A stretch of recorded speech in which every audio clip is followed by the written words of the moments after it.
Welcome to Level 7. I am your host, TJ Zwarich. Thank you so much for joining us on the Agents of Fandom podcast. We had a crazy live stream episode over the course of San Diego Comic-Con, breaking down the news that came in before Hall C, the wild stuff that came from Marvel in Hall C. Before we get started, I just want to thank everyone who joined us. We have the Agents of Fandom are still pretty brand new. We're still getting started. We are getting more and more viewers each of these live shows, and our top live shows in the past, we eclipsed 300, 400 viewers while we're watching, right, on Twitch or YouTube. We had, combined on Twitch and YouTube on our San Diego Comic-Con live stream, we had over 4,000 viewers. Thank you so much to everyone who tuned in. It means so much to us. And now it's time to give you a little recap. I am joined, as always, by my host, Garrett Blaney. How's it going, Garrett? It's going good. That was such an exciting weekend. It was exhausting, but it was so much fun breaking down like all this exciting news with our industry colleagues, but really more importantly, our industry friends, our online friends. So it was cool to just be able to hang out with some buddies and chat about the new news. But I'm excited to recap it here today, and I think there's a lot to talk about. I could not agree with you more. And like you said, it was a lot of fun and it was exhausting. We're putting out a lot of video and podcast content, so make sure you stay tuned to all of our socials, Agents of Fandom on TikTok, Instagram, Facebook, but at Agents Fandom on Twitter, and our YouTube page and the podcast as well, because we're putting out all this video content, but we've been lacking a little with the written because of how busy we are. But because of that, we made sure to bring on the machine himself, Richard Nebens from thedirect.com, because he never slacks from writing. Rich, how's it going? Going good, you guys. Thank you so much for having me. And I know I was a little bit sick for our last time going when we were live on Saturday, but I'm doing a lot better now. And holy crap, am I ready to recap this thing, because what a weekend. You know, I think you hyped up the entire chat too, because you were eating soup, and at one point I looked over at both the YouTube and the Twitch chats, and they both were like soup. So Hey, chicken noodle soup is the Jewish penicillin. I will never stray from that. Remind me after we are off air to tell you what that joke comes from, because that was, I think, a bit of a large inside joke with a lot of people in the stream, and I don't want to be slandering on air, so I just make sure I can tell you among friends off the air. But Rich, thanks so much for joining us. What kind of articles have you been putting up to recap SDCC so far? Oh, so many. I mean, one we're going to obviously be talking about today is I recapped everything that's coming in Phase 5. Obviously we've got a dozen new things to talk about. I did a recap for the Black Panther Wakanda Forever trailer.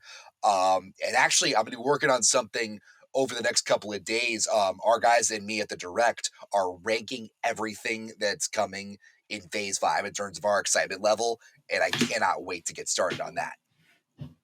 There's a lot there. Absolutely love it.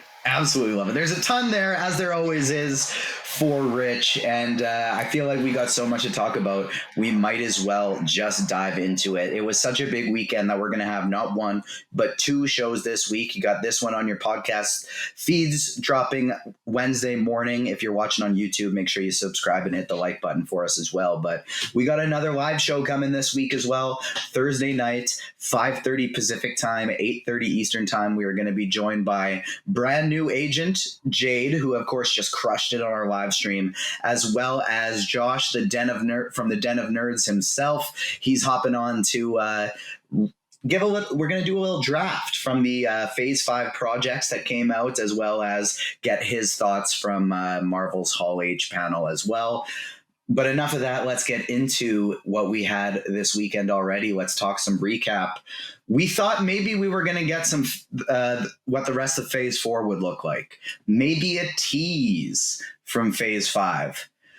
Well, Phase 4 is pretty much done. It ends with Black Panther Wakanda Forever, and Phase 5 is beginning with Ant-Man and the Wasp, Quantumania, and Phase 6 got teased with beginning with Fantastic Four. We got 2 Avengers movies, Avengers Kang Dynasty, as well as Avengers Secret Wars. And the first thing I want to talk about actually isn't something from SDCC, but we already got a director for Avengers Kang Dynasty, Destin Daniel Cretton, the director of Shang-Chi. This seems so incredibly deserved for me. Rich, what did you think when you heard this news?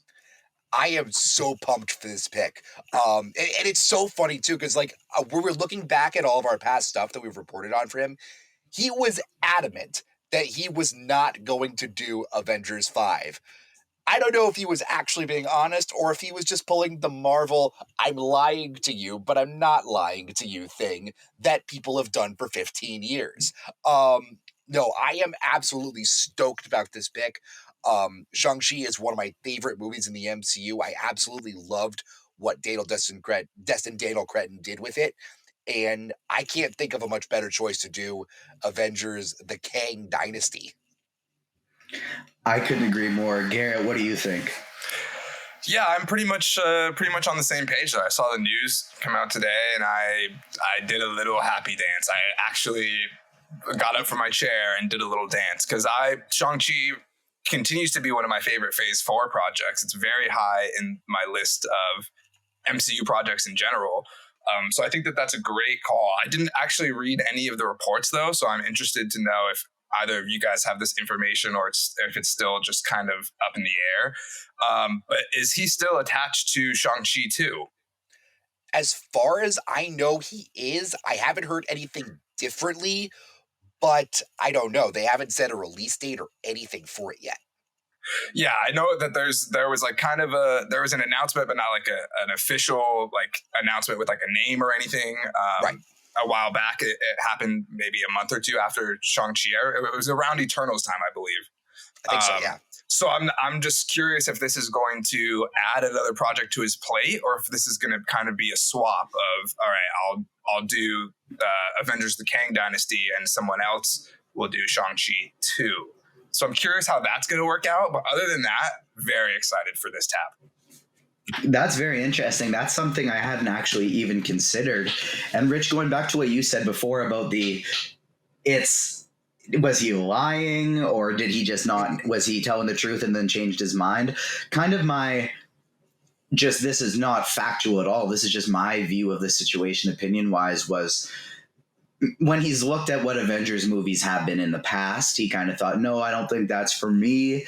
Shang-Chi ended up being a massive success, and it was a very tight story, and it was just phenomenal. And I'm almost wondering if, after maybe seeing the direction of what they want to do for this movie, after seeing the characters that are going to be primarily involved, if he kind of changed his mind after the fact. So, again, I don't know if that's true. Maybe he was just Andrew Garfielding us, but I'm very excited for this. Something that our guy Ron from POC Culture and I were talking about today, that it would be so to if we get Destin Daniel Cretton directing this first movie, who Ron's met personally. He's interviewed, and he's shared some cool pictures with us today of him sitting with Destin Daniel Cretton at the Shang-Chi premiere.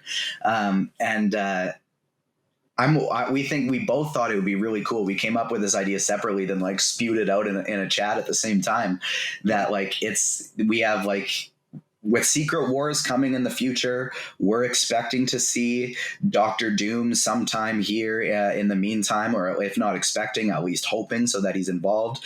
Who knows? Maybe it could come as soon as Black Panther: Wakanda Forever. That would be very cool. And if that is the case, maybe we get Destin Daniel Cretton doing doing Kang Dynasty, and Ryan Coogler doing tapping in there for the Secret Wars. And I think that would be incredibly cool. Coogler has already shown in the first Black Panther movie, and what looks to be an incredible Black Panther sequel, that he can handle a big ensemble cast. Now, this is an ensemble for Black Panther in the same sense that we're bringing in people from a bunch of different movies, but we're talking just a ton of stars and a ton of different storylines, and he did an absolute incredibly incredibly good job with the first movie, and the second movie looked incredible. That's how SDCC ended. We're kind of going in reverse order here with the Black Panther Wakanda Forever trailer, and it is difficult to not tear up when each time I watch this trailer. Garrett, what do you have? Recap your thoughts when we watched it live, and then tell us what you've what you think since sitting on it. My thoughts live were chills. My thoughts live were, please don't cry, please don't cry, please don't cry. We're on a live stream. And then I continued. I've watched it obviously several times since then, and it's one of the most emotional trailers that I've ever seen in my entire life. The music obviously is phenomenal, fantastic. It pulls your heartstrings. It is expertly mixed together and how it plays into the trailer. I think that after seeing this trailer, I can like breathe a sigh of relief, because there was obviously all the problems on set and the delays and whatnot, and who knows what the real story is there, but it looks like the project that they were able to complete what is going to be a masterpiece. I'm so excited for this movie. One of my favorite Marvel trailers of all time. One of my favorite trailers of all time. And it got my hype levels for this movie off the charts, off the radar. That I couldn't agree more with what you said. And something that gets me so excited for this is Thor: Love and Thunder. It was very difficult to not be excited for what portal this could open to us throughout the MCU with the gods and stuff like that. Who are we going to see? Multiverse of Madness, it was that times 100. Black Panther Wakanda Forever may actually end up being that in more so than the other ones. But just because of the story that we're getting with something as small of a tease as from back in Infinity War when Okoye said to Nat, it's an earthquake under the ocean. We handle it by not handling it. Yeah, well, maybe that was actually something. And obviously with Chadwick Boseman not being with us anymore and not being in this film, we kind of have no choice but to be wrapped up in what story they're going to tell. And ever since Avengers Infinity War and Avengers Endgame, I think that's something as fans we've all struggled with, is our expectations for the films. Even if we want to be very invested in the story they're telling, unless it's done perfectly, it's tough to not get your thoughts on, okay, well, why isn't this person showing up? What's going on here? And so on and so forth. Because of the situations and because of the story they're telling, we are going to be so invested in learning what's going on, since we know so little, that I'm just really excited to go in blank slate, learn, experience, hear that awesome score, see the amazing acting performances that we saw in the first movie, see Ryan Coogler's direction for this movie, and I'm just so incredibly excited. Rich, you said you wrote an article recapping it. Tell us what you thought about the trailer and give us a little tease of that article.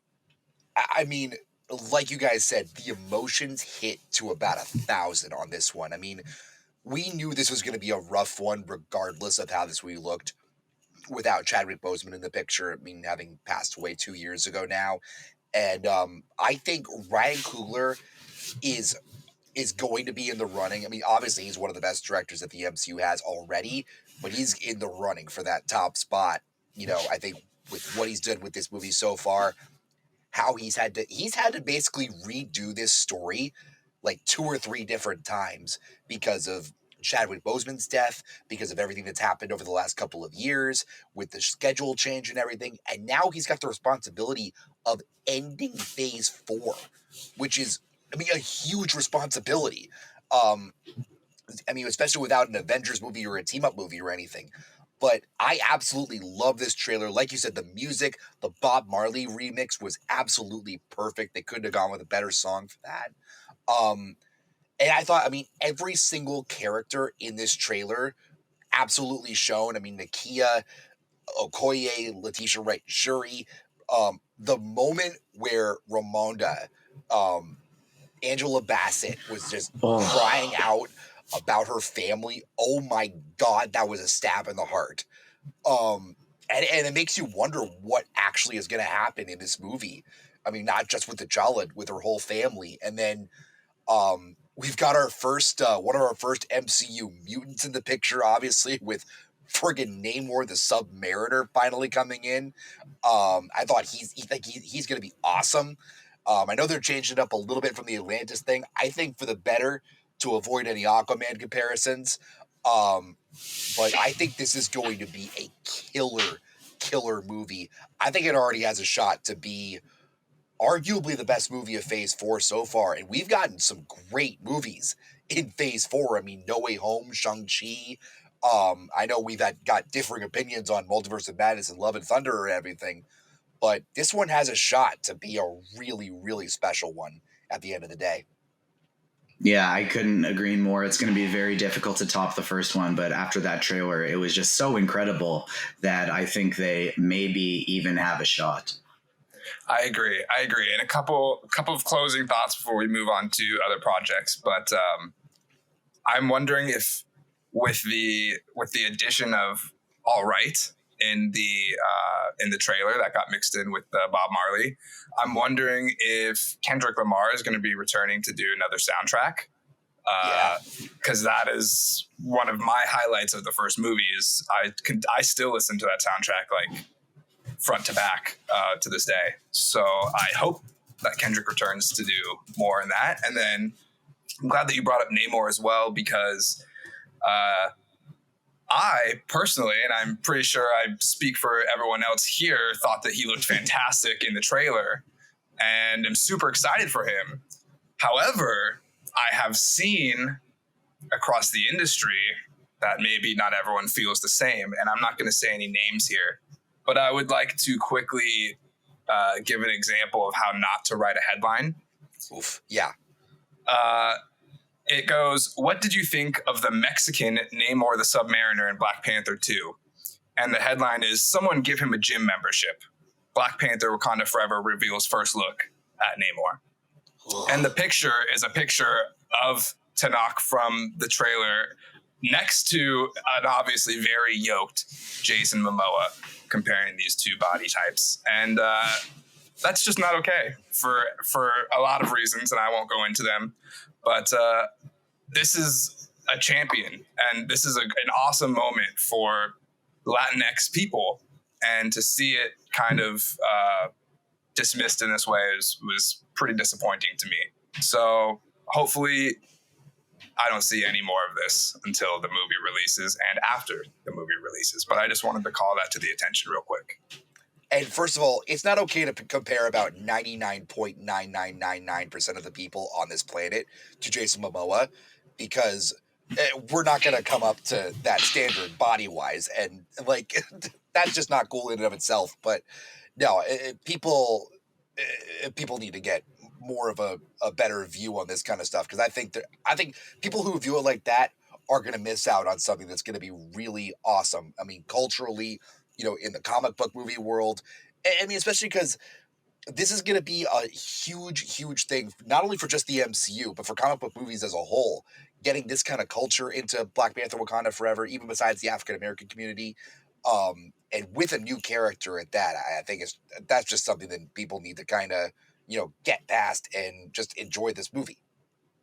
I think it's incredible with what Marvel's doing right now with bringing mutants into the fold, that the very first mutant that we're getting in the MCU is Kamala Khan, Pakistani-Canadian actress playing a Pakistani-American hero. And we're getting Atlantis obviously changed to maybe reflect some of Aztec culture and be closer to off the coast of Mexico. And Tenoch Huerta, who's a Mexican actor, it's pretty cool that we're seeing the first two mutants being some heavily underrepresented groups in comic book culture and fandom. And I think that's really awesome. And then on a kind of more joking, but still somewhat serious note, if we're thinking Tenoch Huerta needs a gym membership, I think we need to maybe go outside every once in a while, and just like, what does that say about guys like us? You know what I mean? That dude looked great, and so you don't have to look all that yoked to be a good looking person, but he did anyways. Not all of us are going to be. Not all of us are going to be Chris Hemsworth in Love and Thunder. I mean, I know that Marvel has the Marvel male superhero standard and all, but people need to go outside and look at what people actually look like. Yeah, if that guy needs a gym membership, then I am screwed. I need a several years long gym membership and a personal trainer. But enough about that. Let's move on to another project. One more thing I want to highlight from this one that I thought was so incredible is we got our first look at Ironheart, Riri Williams, and what I loved about that first little tease we got is not only was she hammering a heart, where you can obviously see they're going to emphasize why she has that name, but they got that her hammering down, making her suit the same way that we first saw Tony Stark doing it, Robert Downey Jr. holding the hammer in the same in the first Iron Man trailer. And so I thought those parallels were just absolutely incredible. I can't wait to have to see this character on screen. And we had Matt Aguiar on the screen on our stream, who this is one of his all-time favorite characters, and he was just giddy about finally getting in a movie, and I can't wait as well. Riri Williams looked incredible. The other trailer that we got, though, from Hall H was my most anticipated show of 2022, She-Hulk, Tatiana Maslany starring as Jennifer Walters, and I thought that trailer was just absolutely incredible. It was fun to see her and Bruce interacting with each other. We get to see the whole cast and kind of the situation she's in. And of course, we get to see yellow suit Daredevil with his batons flipping through at the end. It was just absolutely incredible. What did you think about this trailer, Rich? And how much did it increase your hype levels for the show? It's funny. I never wasn't like not anticipating this show. I think it maybe wasn't as high on my list as other ones. It's right at the top now. I absolutely cannot wait for She-Hulk. I mean, this is my kind of show. It's got fourth wall breaking, which was shown in the trailer. I think Tatiana Maslany is going to be hilarious. I mean, I know She-Hulk does that in the comics, but I think she's going to pull that off great. Like that one moment where she's talking to Bruce and she looks right at the camera and she's like, he doesn't mean that. And so we've got that. We've got Wong back, which is going to be awesome. I can't wait to see what he does in this series. And hey, come on, we got Daredevil. What more could you get? I mean, even with no voice on Saturday, I think I squealed when Daredevil came on the screen at the very end, and that's just enough. I hope they don't show us any more Daredevil until the show comes out. Yeah, I agree with you there. I agree completely. Garrett, what did you think about this? And I'm curious to know, because a lot of the talk of this show has discussed the timeline it may occur in. So what did you think of the trailer? And I want to know your initial thoughts on when you think it could be taking place. Ooh, hard-hitting question. I like that. My thoughts on the trailer, I feel similarly to Rich in that I never was not hyped for this show, but there was definitely a lot of, and I know, TJ, this has been your most anticipated show for a long time, like even before Moon Knight. You would put She-Hulk as your number one. So props to you. It's finally here. It's almost here. It's coming. I'm stoked for you. But this trailer solidified this show as one of the top for me. There's a lot to look forward to, and I think, especially after watching Ms. Marvel and then seeing some of the trailers and stuff, I think that there is going to be a massive impact from this show. Not to bury the lead at all, but we're going to be talking about the Thunderbolts a little bit later on. And something that was announced was that there's some characters that are going to be on that team that we haven't met before. And I personally think that this is a good show for them to debut some of those characters, maybe, in some kind of trial setting, or as legal people for Jennifer. So I think that there's going to be a lot more implications to the show than I previously thought. I think we're going to flesh out a lot of that Department of Damage Control stuff. And then, yeah, like you said about the inclusion of Wong. Wong says something in the trailer that's pretty peculiar to me. Something about, our world is on the edge of a precipice. Seems like there's going to be not only some like street level, like lawyer political stuff going on, but like some really out there concepts for the MCU that are going to be touched upon as well. So I think that there's going to be a lot of importance in this show. I'm very excited. Very excited. This personally, I'm tapping it as a show where one of the members of the Thunderbolts that we don't know is out there yet is going to be revealed. And then real quick before I stop, I have to mention Daredevil because wow. That was so like obviously we saw Charlie Cox in No Way Home, and it was cool to see him catching a brick, helping out Peter. But it's nothing compared to seeing him back in a suit. And boy, does he look electric in the red and yellow suit. I cannot wait. And then I can't wait to get 18 episodes of Daredevil Born Again after that. Boy, we are eating good. We are absolutely eating good as Daredevil fans. And like you said, She-Hulk looks like it's going to have big implications because Thunderbolts is going to be what concludes Phase 5. And I think that's a phenomenal call that we're probably going to see some characters here. And Daredevil is the third last project, sandwiching Captain America New World Order in between the two of those. Now, it's definitely going to have some implications. And the Book of Ashanti stuff could definitely give us some clues of the timeline. Like, it was destroyed. Would Wong still be referencing that? That's okay, because I asked it because I had points I wanted to make, so I'll throw it back to you after. The Book of Ashanti, well, that was destroyed. Would Wong still be referencing that if that was before, if that was after Multiverse of Madness? Maybe he would, I don't know. But the other thing that's really I think we have to look at is Bruce's arm and Bruce's injury, and it really does not look like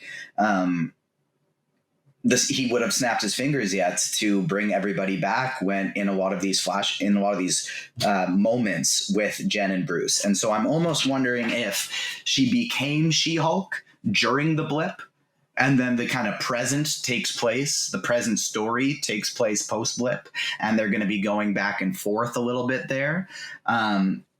She's now making it as a lawyer, as the She-Hulk, as they like to call her, as her I maybe think boss likes to call her. But maybe she got those powers during the blip, and now she's just going to actually like use them at the law firm. That's sort of my initial theory as to how it could take place. And the other thing that we need to throw in there is obviously the Abomination and Wong arc, because we see Abomination and Wong training together in Shang-Chi, and She-Hulk is obviously representing Abomination, she meets Wong in that time space. So maybe she says, hey, Wong, I'll help you out. I need you to help me out, and something like this, and make sure Abomination is doing what he's supposed to be doing. I don't know. But I'm almost wondering if maybe this will take place prior to Shang-Chi, or if Shang-Chi maybe takes place in the middle of She-Hulk. What do you think about that, Rich?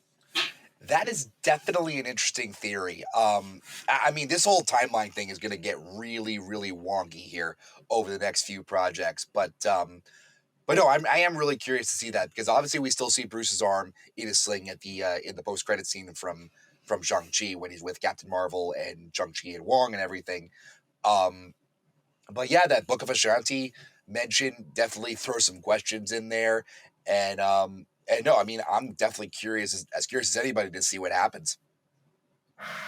Yeah, me too. I think it's before Shang-Chi. And then when we see Bruce at the end of Shang-Chi, that is after She-Hulk, would be my guess. Okay. Unless, there's some part of the show where we see him back in human form again, like towards the end. I think that would kind of make sense. Because otherwise, we're just going to see him as Professor Hulk in She-Hulk. And then we know that the next time we see him in the timeline, he's a human in Shang-Chi. So something's going on there. What do you Does spit it out, that TJ? not feel very Marvel to do based on what we've seen with their trailer strategy, that in present time in She-Hulk, he's going to be Bruce the entire time? And all of these training things take place in a montage and flashbacks? Like, I feel like that'd be a really strong way to throw people off of the scent. I think it would, but I don't think everything that we saw is a flashback. I think that you're right. I think that we will see a training montage. You know, we talk about it. Oh yeah. Correct me if I'm wrong, but there's something about, you know, a year's worth of training in the trailer. So I think you hit it right on the nose when you said, you know, it starts mid blip and she gets her powers and then goes from there. But not everything, but I'm thinking everything with Bruce. Right. The kind of like the training montages that we saw. Yeah. We're all, yes, for sure. Yeah. But there are times where we see Bruce in the trailer not during the training montages, like when she's in that like chamber thing and Bruce is Professor Hulk outside. Like, I think that happens later on in the series. So I think that he's going to be staying hulked out for the majority of it, but I'd like to see at the end the return to the human form so that we can have some like recompense with the post-credit of Shang-Chi. Definitely. Wonder if somebody's maybe going at Bruce and manages to change him back somehow, and Jennifer's got to come in and save the day. Yeah, for sure. We're going to find out pretty soon. And then we obviously see that she can kind of go back and forth between her, you know, her human form and her Hulk form. So that'll probably be, you know, a big part of it, seeing how Bruce is able to do it and how she's able to do it and how they kind of work that out together. Yeah, 100%. And that's going to be one of the shows, as well as Black Panther Wakanda Forever, that leads us directly into Phase 5, which we now know what Phase 5 looks like in entirety. The list is as follows: Ant-Man and the Wasp: Quantumania, Secret Invasion, Guardians of the Galaxy 3, Echo, Loki Season 2, The Marvels, Blade, Ironheart, Agatha, Coven of Chaos, Daredevil Born Again, Captain America, New World Order, Thunderbolts, and that takes us right into summer 2024, 2 years from today. So that is 1, 2, 3, 4, 5, 6, 7, 8, 9, 10, 11, 12 projects on... It's in your title, Rich. I'm on your thing right now, and I could have just looked at the title instead of counting. 12 on top of what we still have remaining in Phase 4 this year. That's a whole lot of content in a 2-year span. We are looking at bare minimum 6 to 8 different Marvel projects per year that we're sitting with. And some of them aren't just movies. They're shows that are going to be spanning long periods of times on top of the Star Wars and DC content we have right now. So as fans, we are eating real good right now. Rich, of that Phase 4 thing, we've already talked quite a bit about Daredevil. We're all pretty excited about Daredevil. But what else on that list captures your eye that you are most excited for? Oh, I mean, is all of it an option? I mean, I know we've got, like you said, we are absolutely eating in Phase 5. There's literally zero that I look at and go, meh. No, exactly. Like, every single one I am just wildly excited for. Every single project on this list, there is something I'm excited by. Actually, it's funny, leading up into Phase 5, I actually just started a Phase 4 rewatch. I just finished WandaVision today, so I obviously can't wait for Agatha, Coven of Chaos. I'm going to be curious to see why they changed the name from House of Harkness, but I do love the new title. I already got theories, Garrett. I'm going to throw it to you first, though, but because I'm assuming it's about this, but I want to talk Coven of Chaos first. Yeah, I love the name change. I think it's a lot better. I think House of Harkness was very Game of Thrones, and as we're getting another Game of Thrones like spinoff here in this next month, it makes sense to kind of like walk back away from that a little bit, like very Harry Potter, like House of Harkness, you know. But I think Coven of Chaos is a great switch up. I think that's an upgrade, an improvement. Apologies for my teacher-like delivery here, trying to lead you to the answers. But what type of and I bury the lead. What type of magic does Wanda Maximoff use? Chaos magic. It's chaos magic. Chaos magic. And A coven, of course, is a group of witches doing witchcraft together. We see at the end of Doctor Strange in the Multiverse of Madness, Wanda collapse under Mount Wundagore. Of course, she isn't dead, but she may be coming back, needing help recovering from the Darkhold. And I'm assuming she is going to have a much, much greater empathy after understanding what the Darkhold did to her mind for Agatha, who is also using the Darkhold, because I'm going to assume she's going to go back and realize, okay, you screwed up using it, but maybe this wasn't all your fault because I understand how much it tortured me. So I'm assuming she's going to go back and be working on her magic with Agatha. And that's one of the reasons why I don't understand all of the people who are like, we don't need this spinoff. Why would we need an Agatha spinoff? They're really scraping the bottom of the barrel. WandaVision won how many Emmys? Agatha all along won like a Grammy, didn't it? Like it was top of the charts. Like, of course they're doing this. Catherine Hahn is a Emmy-winning actress. Like, of course they're doing this, but also, what do you guys think this is going to be about? It's probably involving Wanda, and I am incredibly excited about what we're going to be getting from this. And we're obviously getting Ironheart, which we don't have to touch too much on. The Marvels and Secret Invasion. We've talked about these things lots. Before we leave Coven of Chaos, House of Harkness, I would venture, like, this is a project to me where I'm like, I really don't know what it could, like, it could 100% be, you know, her with the Scarlet Witch navigating some stuff like you just talked about. Or I'm wondering if this could be like a complete flashback project, right? Because we saw in WandaVision, right? They kind of go back to that coven thing, that little like ceremony, like the little ceremony that they got going on, right? So I'm wondering, you know, if we could kind of go back, if the show is going to go back and maybe establish some like long witch bloodlines in the MCU, which can maybe lead to some stuff with, and correct me if I'm wrong here, but there's some Doom stuff that is related to that. I believe his mom is like a witch of some kind. So I'm wondering if this could be like another siphon off to the Doctor Doom pathway. It could be that, and on that same storyline, Agatha is also was in comics the nanny of Franklin Richards, who is, of course, the child of Sue Storm and Reed Richards.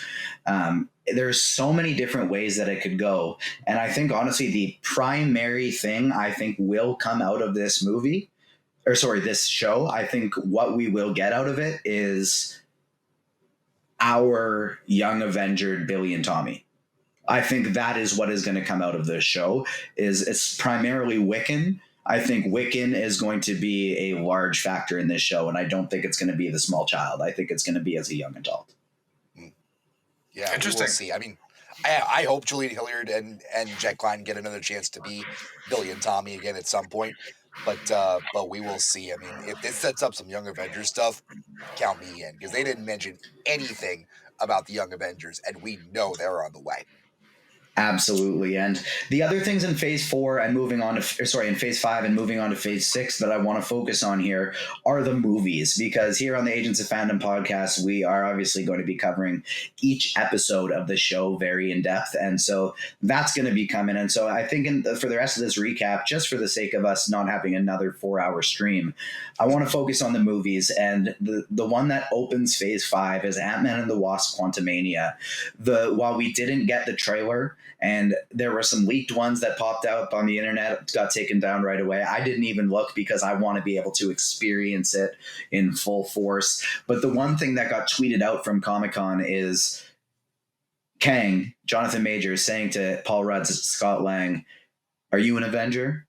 Have I killed you before?" And I just think that is so wildly badass and cool. The first look picture we got out of it confirms Cassie Lang is going to be suiting up as Stinger, Stature, whichever one, we don't know. Another one for the Young Avengers roster. We got Bill Murray in the confirmed to be in the movie. We got MODOK confirmed to be in the movie. Rich, there are very few things on this list, like we mentioned, that we're not wildly hyped about, but I think Ant-Man and the Wasp: Quantumania, as delightful as the first two movies were, I think this should take the cake for top movie in that franchise. I don't even think it's going to be a discussion, honestly. By the time Quantumania comes out, this movie has some of the biggest ramifications possibly of any Phase 4, 5, 6 movie out there. I mean, for more than anything, we get Kang the Conqueror in this movie. He is arguably going to be the Thanos of the multiverse saga. There's a movie coming out in Phase 6 called The Kang Dynasty. So Ant-Man and the Wasp Quantumania setting him up, and I mean tying back to the first two Ant-Man movies, Loki, Doctor Strange and the Multiverse of Madness. This is going to be an insane movie. I mean, Kang is going to be awesome. I think Jonathan Majors is going to kill it as Kang the Conqueror. Just from what we've seen in Loki so far and what we've heard from him coming from the weekend, from that trailer, I think we all need to be seriously hyped for what's coming up from him. MODOK's going to be in this movie. And that was actually cool. So I was looking, that was actually a direct exclusive that we had maybe a little less than a year ago, that MODOK was going to be in the movie. I don't know how he's going to be in it, but he's in it now. I can't wait to see him. And we're going Quantum Realm. We're finally getting like an answer to so many of those teases that we got in the first two Ant-Man movies. But closing out, I mean, this is going to be one hell of a movie and a hell of a way to start off Phase 5. Yes, I couldn't agree more. And, you know, I love cartoons. I love comics. I've seen lots of Kang the Conqueror. I could not care less about him. But I think Jonathan Majors is going to be the best villain we've ever seen in the MCU. His performance in Loki was just absolutely incredible. And I can't wait to see all the different Kangs and characters that he puts together that we're going to see throughout all of these different projects. And I would love to see in one of them, just, you know how when we got in Loki, we got that one little scene just to kind of show us what we're dealing with, the Infinity Stones in the drawer, just to kind of show us like, this is a new game. This stuff doesn't matter anymore. Look who we're dealing with. I would love to see kind of just like a brief look at a timeline where Thanos is a henchman of Kang. And that just like Kang basically like where Thanos realized he was only ever allowed to do things because Kang let him. And so it's just part of a little timeline army that he has going. I think that would be really cool. What if season 3? What if season 3? Exactly. I think that's a very cool place that you can always do that as well.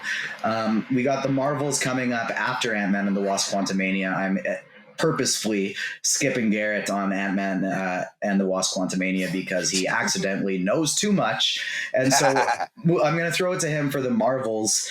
Captain Marvel's a movie that disappointed quite a few people. I don't think you're that low on it. I'm not that low on it just because I'm actually pretty high on it. You're pretty high on it. That's what I thought. It's low on my MCU rankings, but I just adore Brie Larson as Captain Marvel and a lot of parts of that movie. How pumped are you for this one? Yeah, I mean, it's a very middle of the pack movie for me as far as the first Captain Marvel. I don't dislike it nearly as much as a lot of people. I feel like I thoroughly enjoy the journey through that movie.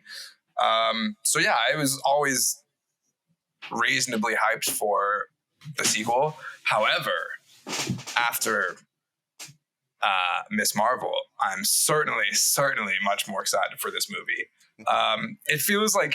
It feels hard to be as excited about this movie as like all the new shiny things that we just got, right? Because this is something that's been on the horizon for a while. So it's like, yeah, we know it's coming. It's going to be fun. We can't, but like, right, looming behind it is Kang and Blade and Thunderbolts and Captain America New World Order. So like, it's kind of a loaded question asking me how I feel about this movie right now on the heels of all the announcements we just got. But I'll say it's above Ant-Man Quantumania for me in terms of hype. Very, very interesting. I love it. I'm just so excited to see more of those characters, and Blade's going to be something totally new.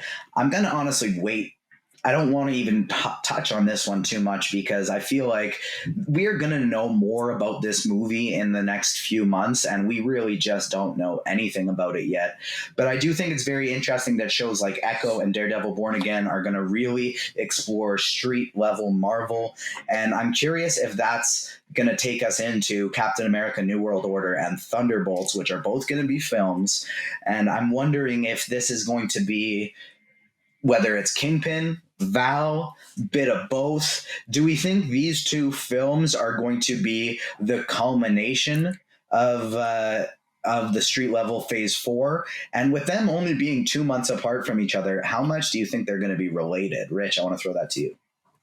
You know what's funny is I didn't actually really think about that until now. There is a chance that they could actually tie in pretty well, because I mean, obviously we've got to get the Val stuff taken care of. I just started Falcon and Winter Soldier again on my rewatch, and I'm still waiting to get to the Val stuff. But she is looming and lurking in the darkness. She's the Nick Fury of the dark side, putting together her own team of these darker heroes and everything. One thing I'll say about Thunderbolts is I think there's a reason why they didn't say too much about this movie at Comic-Con. They pretty much just announced that it was coming and a date and everything. I bet we're going to get way more when D23 hits. Because right now, I think it's almost to the day 2 years away from release. I think it's July 28th of 2024. It's the last movie of Phase 5. I mean, 26, so it is to the day that we're recording it. Oh, okay. 26, okay. 2 years today until we get Thunderbolts. And no, this one is going to have a hell of a roster. I mean, I think we've got a chance at Yelena, John Walker, Ghost possibly.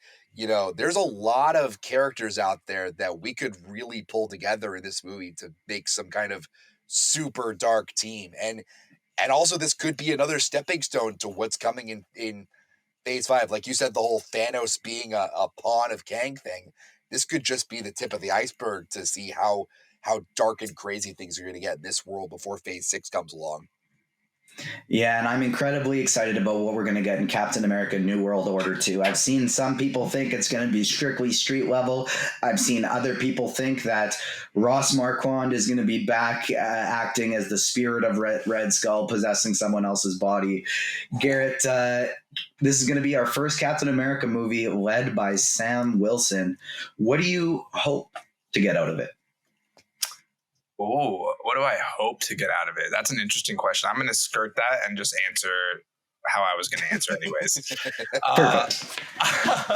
I do think that Captain America New World Order and Thunderbolts will be intertwined with each other. I think the closeness of them on the timeline is no coincidence. I think if you look at the name, New World Order, like what does that mean? Even with zero context of comics or anything, is there's like a regime shift, right? Some kind of change. So I think even the title of it kind of lends to the fact that they might be intertwined in some way. And as far as do I think that this is going to be the culmination of the street level? God, no. I think that this is the explosion, the launch of the street level. I think this bursts onto this, the street level has always been a thing, right? But it's now in the MCU becoming a thing with these shows, and each show builds on that a little bit more. And I think that these two movies are what catapult that into like the main side of the MCU. So we're gonna have street, we're gonna have cosmic, we're gonna have magic. We got all kinds of crap going on now. So do I think it's the culmination? No, I think it's just the beginning. But I do think that they will be involved with each other in some way, shape, or form. Yeah, and I think in terms of Thunderbolts 2, Garrett's point of we're going to see a lot more of these characters in She-Hulk, maybe that could be the case in New World Order as well. And I actually think, to me, when I hear New World Order, again, you're thinking regime shift. I'm wondering if this could be the debut of the Young Avengers, and we kind of see Sam inspiring them, putting them together, that sort of thing. I think that would be pretty cool, but enough about Phase 5. Phase 5 is old news. We've known about that for a couple days. You know, we want to talk about Phase 6. Fantastic Four is going to debut in Phase 6. That's what's going to start it up, and we only know portions of what we're getting in Phase 6. They only gave us teases. There's still many gaps, and among those, we got Avengers Kang Dynasty. We got Avengers Secret War. We've touched on these already. They're incredibly exciting. They're so far away. We don't know what they're going to really be yet, but I want to get each of your thoughts on what you thought of the Phase 6 announcements and just the fact that we got them and just your kind of initial thoughts there. And then let's bring it back to Guardians of the Galaxy Volume 3, which I forgot about, to close this thing out. Oh man. I guess I'll start off with the Phase 6 stuff. I did not think Phase 4 was ending by the end of this year. And not only do we get Phase 5, we're getting Phase 6 in 2024. I mean, I think Fantastic Four is the perfect movie to start that off with. I mean, obviously things could change here and there because we look at the last couple of phases, everything has changed. Like, we still don't have any Spider-Man movies coming out in the next couple of phases, and I think there's sure to be one at some point in the next couple of years. I have to imagine that's going to be one of the empty blocks in Phase 6. I think that's going to be one of the things we talk about with Den of Nerds next week as well, are kind of plugging in some of these empty holes. What do we think are coming? And I think I think three pretty good locks are going to be a Shang-Chi sequel, a fourth Spider-Man movie, and then I think we're going to get something related to mutants as well that won't get announced till D23. But I think that's something we're going to get in there. I got a list right now of MCU projects that are confirmed, but that were not announced at SDCC. So those are Deadpool 3, right? Shang-Chi, the Untitled sequel, the Halloween special, Spider-Man 4, Armor Wars, so sad, right? The Untitled Wakanda series, the Okoye series, the Wonder Man series, and Nova, which I don't know if we know if that's a series or a movie yet. So there's a lot of things that were left to kind of simmer in our minds between now and D23. I do think that we'll get a lot of those things fleshed out at D23. I agree. And I honestly kind of think the strategy they're going to use moving forward is Comic-Con is going to be the schedule announcement. We're filling in where everything is. We are letting you know the big projects that are coming in the near future, and we're going to give you the trailers for the ones that are coming very soon. I think D23 is going to where we're going to start seeing a lot more of the casting announcements. So this is our Fantastic Four. This is the director for this movie. This is Nova, stuff like that. I think that's what D23 is going to be held for, really a celebration of the all new announcements, and not just here our project, but here are the details on the projects that are going to be coming out. Guardians of the Galaxy 3 is a project that James Gunn said is the end of the story he's trying to tell. He'd said specifically, I'm not saying everyone dies, but it's the end of the story that I set out to tell when I began my journey in the MCU and with Guardians of the Galaxy. And so we obviously are expecting this to be a big time tearjerker. The people who saw it at Hall H just said apparently that's exactly what it was, an incredibly emotional trailer. We got our man Shakudi Iwuji, who I interviewed in the past, from Peacemaker. He was confirmed to be playing the High Evolutionary with his crazy getup. What did you think about the small snippets of what we got on the outside of Hall H, Rich? I mean, I am fully expecting and prepared to cry my eyes out this entire movie. From what we've heard and like what we know about the High Evolutionary, we know we're getting a lot of Rocket stuff in this movie. Like, Rocket is probably going to be, I don't know if the main character, but he is going to be a big focus in this movie. I think we're finally getting that backstory that we've wanted for what's going to be 9 years at this point. I am officially, I'm aware that I am going to be a blubbering mess in the theater, and I'm so ready for it. I'm going to probably see this movie at least 2 or 3 times in theaters. One thing I can't wait for personally is what's the soundtrack going to be? What is on Awesome Mix Volume 3, and how is it going to live up to the first 2, especially with such an emotional movie coming out? I mean, like you said, everybody in Hall H said this was going to be a tearjerker. James Gunn has said the same thing. Everybody in the cast has agreed. And I think this has a chance, again, to be possibly the best of the trilogy. I agree with you there. And the first one, I absolutely adored. The second one, I'm in the minority. I think it was a bit of a disappointment for me. But this third one, with all the different things they got cooking, including Will Poulter as Adam Warlock, I think it definitely could be in the makings to be the top one of the trilogy. What do you think, Garrett? I think that a couple days before San Diego Comic-Con, we sat in these same spots and put out some predictions, and I said I cannot wait to see what Will Poulter looks like with the new Marvel bod.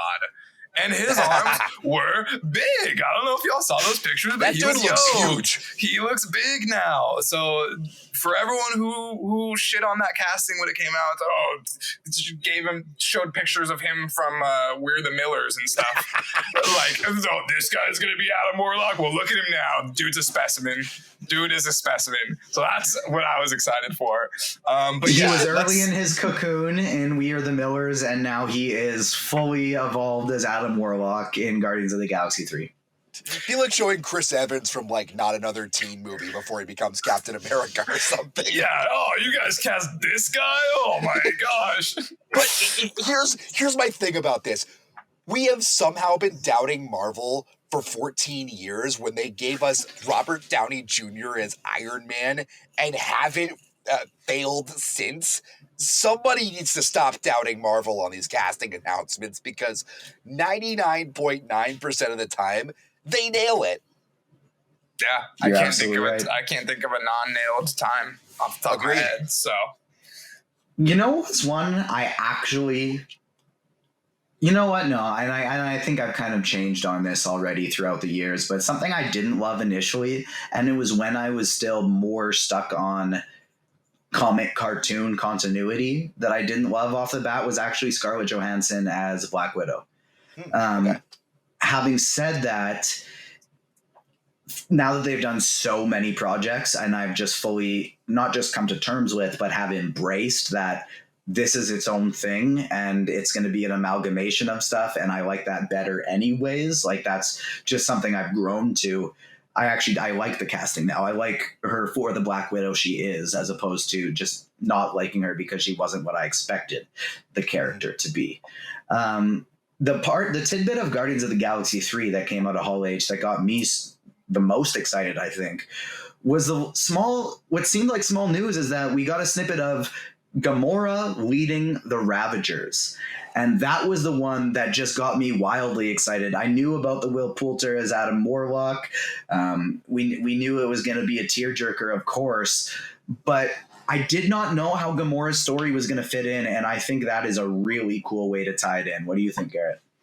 Yeah, I think everyone was on the same boat as you after Endgame, kind of like, okay, we have this other timeline, Gamora, who fits into the picture somehow, but doesn't share the same experience as the other ones. Like, what the hell is this going to look like going forward? We didn't see any of that in Thor: Love and Thunder when we saw the Guardians. So yeah, it's been a question mark that's been kind of looming around the MCU for years at this point. So it's exciting to hear where her story is going, and I don't think I could have picked something better myself.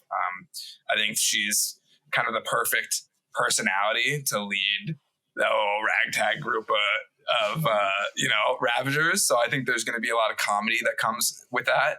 And Zoe Saldana is amazing. So I'm definitely excited to see where she takes that role. Yeah, that is kind of the big news. Besides Chukwudi Iwuji coming out in character, in costume, and kind of roaming Hall H, heckling people, that I do think that's kind of the the nugget of information that we got from and a baby Rocket as well. I believe was talked about being in the trailer. So those are two. Little cutie.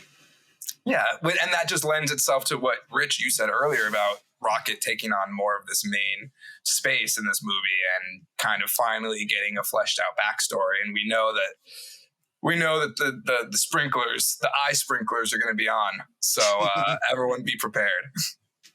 Absolutely, and we're going to get baby Rockets, and that's something that is going to be very cute. And we're getting something else that is pretty cute coming up here soon, coming to Disney Plus. And Rich, you've seen some episodes of I Am Groot already. Spoiler free. Give us your initial thoughts.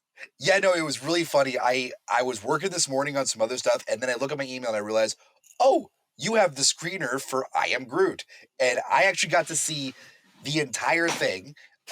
It's only about 20 minutes long. But it doesn't have an effect on the big MCU or anything, but it is, I said this in my tweet, the most adorable thing that will probably ever come out of the MCU in its history. I mean, you get what is more adorable, the series or Garrett in his Baby Groot hat? That is a tough call. That's a tough call. No, but this is just, it's pure fun. Take the Baby Groot that we saw in Guardians of the Galaxy Volume 2, throw him into a bunch of his own solo scenarios, and just see what kind of mayhem and chaos he gets into. These things are only about 3 to 4 minutes long each. And he's just going absolutely ballistic the entire time. He's blowing stuff up. He's trying out whatever he can get his little baby hands on. If you want just 20 minutes of pure fun, something to, clear your mind and just have a fun time with it, you are going to absolutely love this series. And it's a quick watch. It's an easy watch. I think people are gonna really enjoy it when it comes out. And Baby Groot, of course, has a special place in our hearts because who designed him? Who created him? He was Anthony Francisco, and he was someone who we had on one of our first episodes on the Agents of Fandom podcast, also designed the hat that Garrett is holding up right now for our YouTube viewers who should hit the like button and subscribe if they haven't yet. And we've been reaching out to Anthony. We've been talking to him, and we're going to try and have him back on the podcast because he was also able to announce after SDCC that he's the one that designed Namor's look as well. He's the one that designed MODOK's look as well. And these are going to be two characters we're going to see a lot more of in the future. So we're going to have Anthony back here on the podcast to talk about that as well.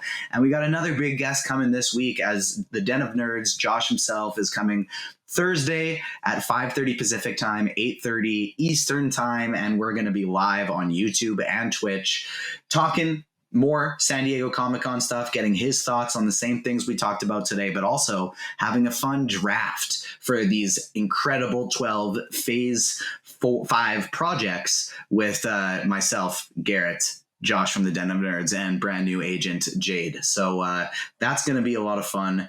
Garrett, any closing thoughts? Closing thoughts would be that I Am Groot. I kind of see the I Am Groot project as like Disney is like the parent company, right? And then Star Wars and Marvel are like the two little baby companies. They're the brother and sister of the parent company. And the two kids are beefing right now, and the parents are having to hold both their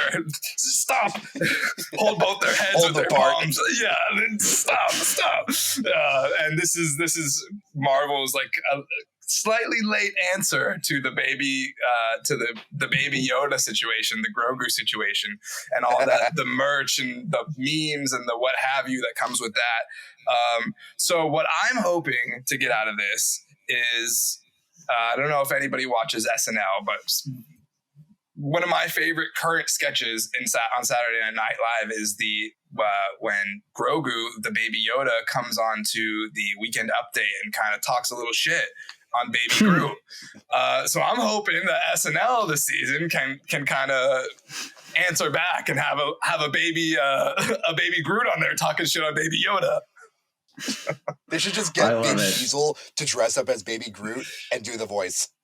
Probably a lot harder than that seems. to coordinate that seems like it would be a mountain of miracles. Seriously. But I would love that. Yeah, those are my closing thoughts. That's fantastic. I love the idea. Rich, thanks so much for joining us today. Let the people, of course, know where they can find you and what projects you have coming up. I am at Richard Nebens, Nebens on Twitter. You can find me writing at The Direct. And I've got some good stuff I'm working on. Like I said, I think I told you guys before the chat, I'm working on a rankings article for The Direct's excitement for all 12 Phase 5 projects coming out. And it's funny, my last thoughts on this, we weren't sure where we were going before San Diego Comic-Con. Now we know where the MCU is going, and I am so beyond excited for it. I barely have the words for it, but I'm going to try my best to get the words because that's my job. But it's going to be a fun 3 years as Phase 5 and 6 come and go. Some closing thoughts. Is this definitively the shortest phase that we've had so far, just spanning 1 year? A little over a year? I don't know if it is for projects, but I think it definitely is for time. So it's funny, actually. Not project-wise, time-wise. Yeah. So it's funny. I actually did the math on this earlier. So Phase 4 has been, at least in live action, 14 projects in 2 years. Phase 5 is going to be 12 projects in 2 years. And right now, we don't know a lot for Phase 6, but right now, they only have it scheduled for a year. So it's probably going to be Phase 6 when it comes out. Interesting. Very interesting. Yeah. There you have it. And Rich, we, of course, thank you so much for joining us. I was so interested in what you had to say. I don't have the words to conclude this podcast, but I will try and find them because it's my job. And I don't need to tell you where to find the socials. You know where to find us on the socials. We always go through this. So head over to www.agentsoffandom.com. We have tons of new writers putting up tons of great content, and click the store button and you can find some awesome memorabilia, just like that shirt Garrett's wearing right there. Rich is heading to the site and ordering some stuff as we speak, and it's some really, really awesome stuff, so make sure you head over there as well. Thank you so much for joining us today, everyone. We will be back on Thursday with the Den of Nerds talking more San Diego Comic-Con, and the following week it's time for our She-Hulk primer on Disney+. That will do it. We are the Agents of Fandom. This has been Level 7, and we're out of here. Peace. Peace.